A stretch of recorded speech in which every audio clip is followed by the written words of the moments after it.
Behavioural Insights uses findings from disciplines like psychology and behavioural economics to help us to understand how people actually behave rather than how we might expect them to behave. For example, telling people that certain foods are bad for them, you might expect them to stop eating it. But actually that's not the case, because our behaviour is very automatic and it's governed by our habits and our emotions and our intuitions. But as policymakers, we don't always take account of this when designing new policies or communicating with individuals. So Behavioural Insights can help us to improve the design of policies and processes and services and really help people to make better decisions for themselves. So behavioural insights have been applied widely across the public sector, both here in the UK as well as internationally.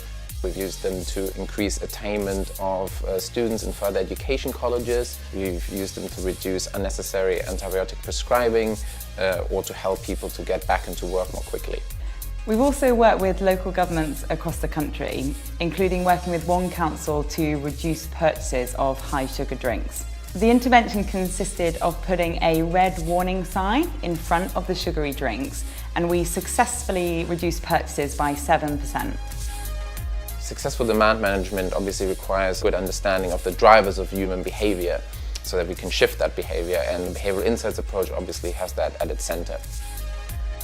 Broadly, there's two different types of demand. So the first one is failure demand, which is caused by a service not doing things right for its users. In an adult social care context, you might imagine people, repeatedly calling into a contact center because they don't understand how they have to pay for their social care charges, for example.